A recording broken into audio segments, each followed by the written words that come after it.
राहुल गांधी जी कुछ ज़्यादा चिंता रहे हैं। उन्हें अब ये होता है, ये मोदी योगी ये हमको कुर्सी नहीं देगा, अब मिलेगा भी कुर्सी नहीं। इसी बौखलाहट में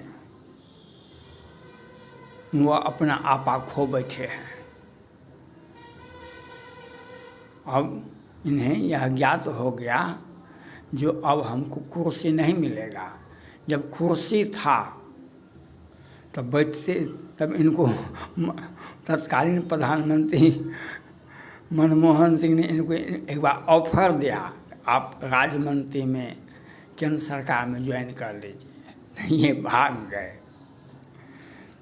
ये अयोध्या में राम मंदिर पर बार बार, एक बार नहीं 100 बार प्रश्न उठाए हैं। शर्म आनी चाहिए राहुल गांधी जी को, शर्म आनी चाहिए राहुल गांधी जी को। और उन लोग भी आँख में आंसू लेकर मुंह झाँप करके रोते हैं। जब भगवान राम का अयोध्या में भव्य ऐतिहासिक मंदिर बना तो सभी जो कार सेवकों पर गोलियां चलवाए थे वे भी जिंदा थे।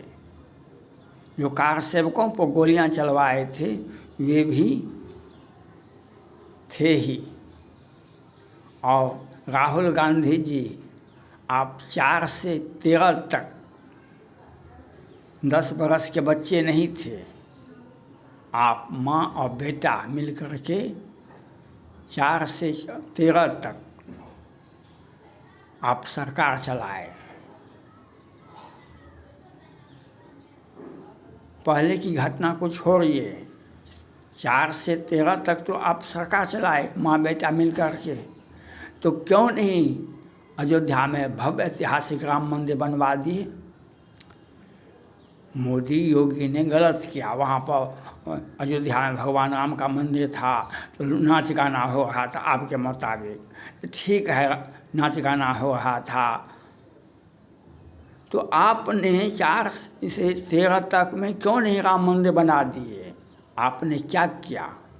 आप जब सत्ता में थे, सारे इंडी गठबंधन ने वो पार्टी को, मुस्लिम पार्टी को प्रोटेक्शन देते थे, पैसा देते थे, कहो कि ज़मीन। और वह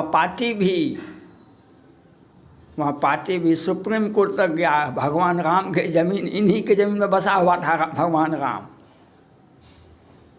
इन्हीं के ज़मीन में बसा हुआ था। क्योंकि आज वक्फ बोर्ड का काला चिट्ठा निकल के आ रहा है। आज वक्फ बोर्ड का काला चिट्ठा निकल के आ रहा है। वे रोहिंग्या मुसलमान हैं ना, वे भी कल कहेंगे हम मूल भारतीय हैं। और वे जहाँ जहाँ बसे हुए हैं वे भी आपको हिंदुओं को भगाएंगे, मारेंगे। आज आदिवासी की समस्या है, झारखंड में उनका ज़मीन कैप्चर किया जाता है।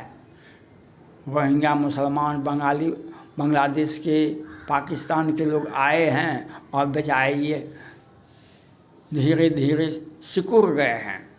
आदिवासी वह जंगल ज़मीन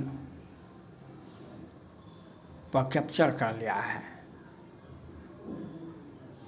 तो वह भी कहेगा तो आपने क्या किया? उन लोगों को प्रोटेक्शन दिया। वह अयोध्या का भव्य राम मंदिर में हमारा ज़मीन था, हमारा ज़मीन केस लगा तो उसको प्रोटेक्शन, राज्य सरकार का प्रोटेक्शन था और कांग्रेस पार्टी का प्रोटेक्शन था और वे लड़ते रहे। तो हमारा ज़मीन है भगवान राम का, जो अयोध्या चक्रवर्ती राजा दशरथ का घर है। तो कई एक पीढ़ियाँ, चक्रवर्ती वही होता है जो चक्र चलता है, जो सैकड़ों बरस से, सैकड़ों पूरे वंश में राजा होता है। वहाँ पर उन लोगों का ज़मीन आ गया जो बाबर के ख़ानदान का ज़मीन आ गया वहाँ पर। मुगलों का ज़मीन वहाँ पर आ गया। तो ये आपको इसने कौन दिया था यह समर्थन? और कुछ किए नहीं, अब सत्ता तो छिना गया। अब राहुल गांधी जी कहते हैं, बार बार प्रश्न उठाते हैं, अयोध्या में राम का मंदिर बना तो राजनीति से अलग करो। सुप्रीम कोर्ट भी कहता है राजनीति को धर्म से अलग रखना चाहिए, राजनीति अलग से करना चाहिए और कुर्सी को छोड़ करके बयान देना चाहिए। तो आज ये बात नहीं होता है। हम ज्ञान हमको दे रहे हैं जो क्या करना चाहिए। आप कहाँ थे? 4 से 13 तक तो आप सत्ता चलाए, केंद्र में सरकार चलाए, तो कहाँ थे? क्यों नहीं राम मंदिर बनवा दिए? और जब राम मंदिर बन गया तो एक नया सुगाफा छोड़ दिया। अब विकल्प इनको कुछ बचा नहीं, तब एक नया सुगाफा छोड़ दिया कि जातिगत जनगणना जरूरी है, पूरे देश में जातिगत जनगणना जरूरी है, पूरे देश में जातिगत जनगणना जरूरी है। क्योंकि अब तो राजनीतिक कोई मुद्दा ही नहीं है इन लोगों के पास में। अब आगे पहाड़ पीछे खाई, मोदी और योगी है तो सब कुछ मुमकिन है, मोदी और योगी है तो सब कुछ मुमकिन है। अब इन लोगों का आँख खुलता नहीं है, इतनी प्रचंड गर्मी आ गई है। वह बैसाख मई जून का गर्मी जो इनको कुछ दिखाई नहीं पड़ता है। अब ये बेचारे तो जातिगत जनगणना के लिए बेचैनी है।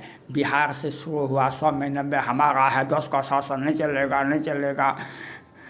तेजस्वी यादव जी, नीतीश कुमार जी कहीं प्रधानमंत्री को ज्ञापन दिए, फिर हाई कोर्ट गए नीतीश कुमार जी, फिर सुप्रीम कोर्ट गए, तो फिर सुप्रीम कोर्ट ने कहा कि जातिगत जनगणना करवाइए।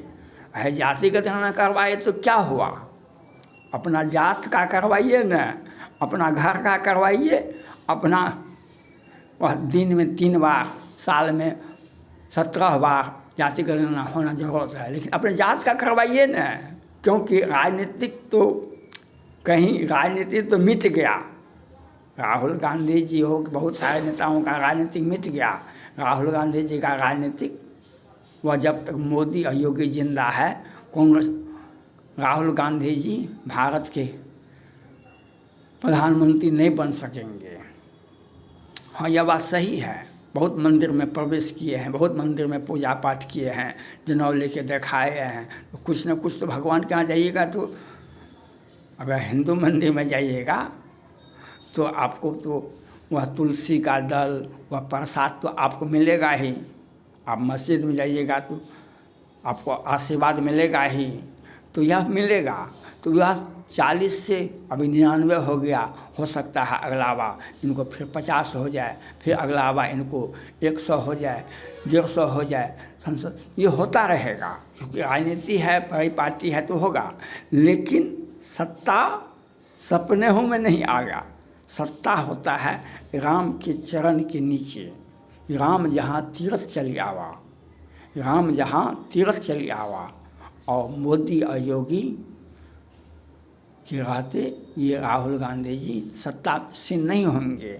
और इन लोगों को वेदना यही है, अब हम क्या करें? तो अब राम का मंदिर तो बन गया, तो ये सनातन धर्म को गालियाँ दिलवाए। पूरा बिहार में नहीं, पूरा भारत में सनातन धर्म को गाली दिए, रामायण जलवाए अखिलेश यादव जी, उससे भी पेट नहीं भरा।